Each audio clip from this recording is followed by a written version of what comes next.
Hi, I'm Lauren Edmonds, and this is the Lauren Edmonds Podcast. I'm talking all things education and parenting for children in the primary school years, but specifically for remedial and special needs children.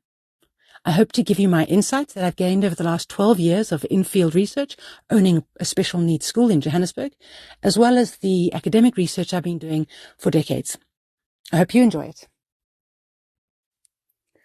I have a very precise question that I want to talk about. And as I'm networking more and talking about ADHD around adults that are not in the education space and don't have children with ADHD, the conversation is slightly different. And many of the adults I talk to when we go into the subject have this sort of head tilting question where they either outwardly ask it or imply it. And the question is, do I have ADHD? And there's a prevailing narrative that is going around adults where it's just my ADHD, or it's just I've got a touch of the tism. That's a phrase that I've been hearing, or it's just my OCD talking. And it's really interesting because each of those things are really heavy medical diagnoses that often come with quite extreme interventions, medication being just one of them.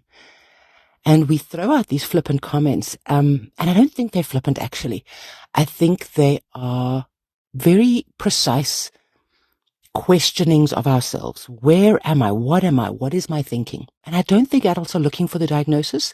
I think they're exploring themselves, and they're exploring the acceptability of themselves, and the unacceptability of themselves. So when someone who's around about the age of 30, 35, talks about or starts to question, sure, all of these things you're saying, do I have ADHD? And I think the answer is not in the diagnosis. I think it's in the understanding of what we mean. So historically, ADHD is seen as the problem of little boys in school, and it's an attention problem, and they get medicated. I think about it very differently. It's based on very interesting research that's come out recently. My experience with children with ADHD, varied experience, field experience over the last 12 years. And I want to talk about when we have inattention, is it really inattention?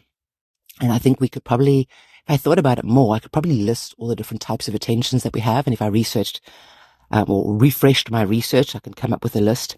But let's talk first about our thinking. Do we have, or let's position them into two different kinds of thinking, divergent and convergent thinking.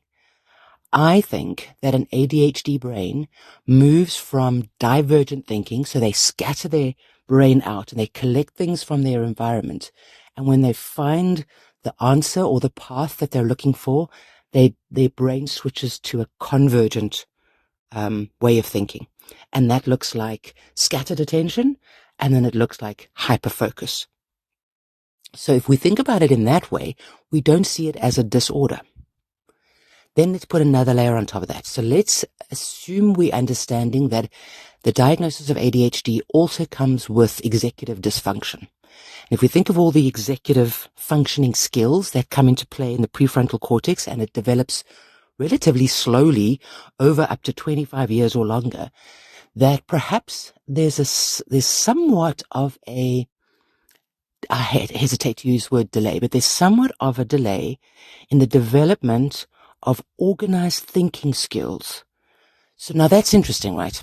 So I do think we see a lot of children who are hyper intelligent that could be labeled as or diagnosed with ADHD, because they might be maybe somewhat scattered, or they don't learn to use their executive functioning. They don't need to learn to use their thinking skills because they might have a photographic memory, or remembering facts or understanding facts might come really quickly to them. They might be powerful auditory learners, and listening in class really gave them the knowledge they needed. They didn't need any additional help or thinking about it. So now you've got a hyper intelligent child who perhaps does look scattered and all over the place. And it could possibly be that they've never had to engage their executive functioning skills, which are skills like planning, organizing, time management. There's some self-control in there. I'll put up a list of all the executive functioning skills, metacognition, so they never have to actively engage deliberate thinking. It automatically comes. So then they matriculate, they get out of school, they get into their 20s, and perhaps different problems hit them, and they can't deal with those, and they maybe take on some coping skills, or they maybe take on splinter skills.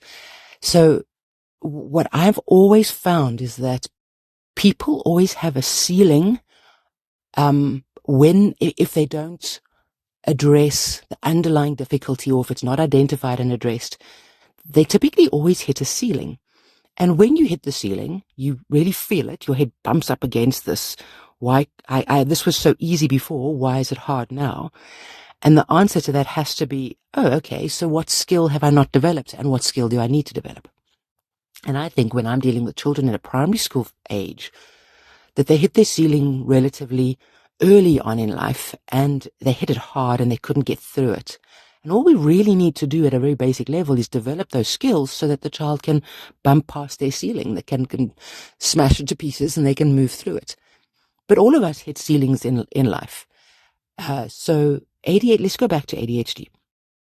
I think when we find ourselves labeled with it, and the option we're given is medication, there's validity to that. There's medical, scientific validity to that.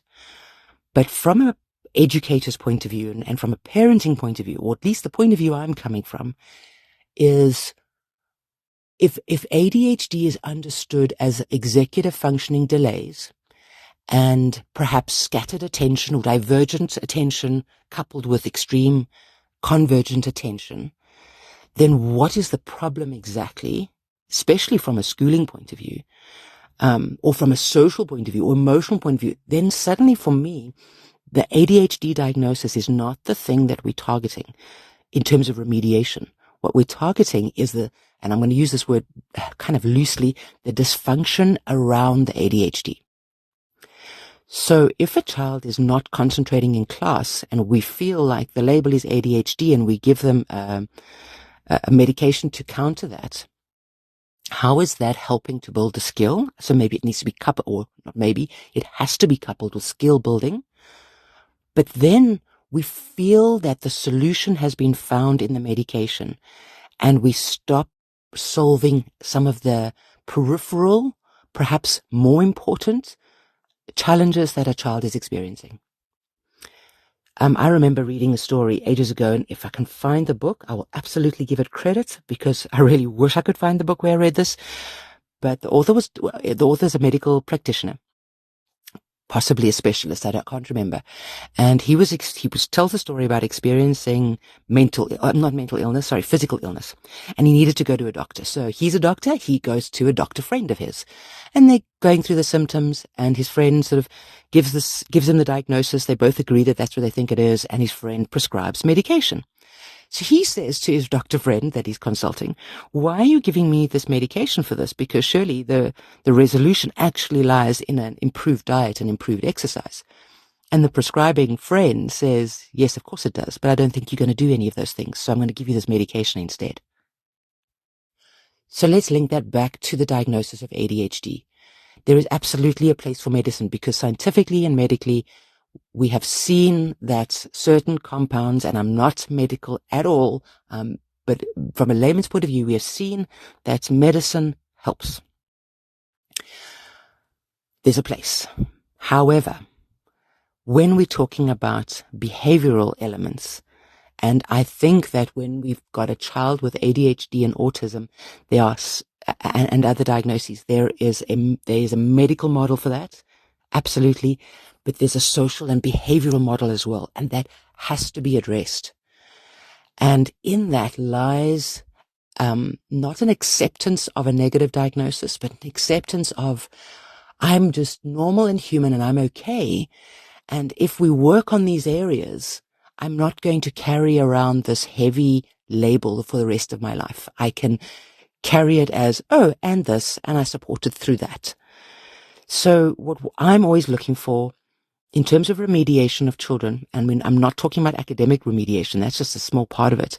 when I'm looking at remediation of children, I'm looking at what in the environment is causing this child to not be able to function at a level that is more functional. Is it excessive screen time? And are we looking at addiction type behaviors and responses? Is it social anxiety? And where's that anxiety really stemming from? And can we build that up through skills and through new experiences and reframing a child's mind through these new experiences? Is it a sensory thing? If children are being triggered through their senses on a constant basis, that heightened nervous system is going to look like inattention.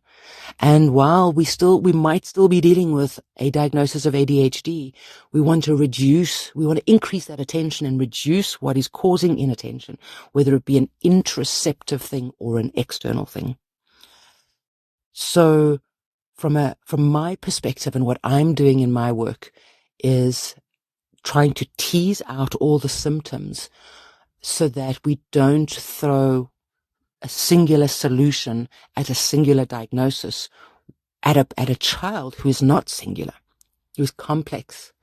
And we can look at developing skills and developing robustness and supporting and developing character and providing this context for this brain that can throw itself out into the world and pick up 100 different cues and bring it into something that has huge meaning, and then throw absolute focus at it through this convergent thinking.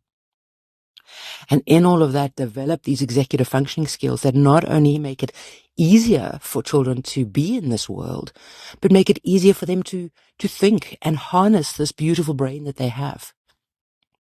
So I'm looking for always a multi-therapeutic approach to a child and the inclusion of the child in this therapeutic approach.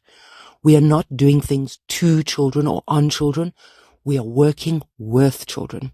And that is the most powerful approach that we can take when we want to do good work.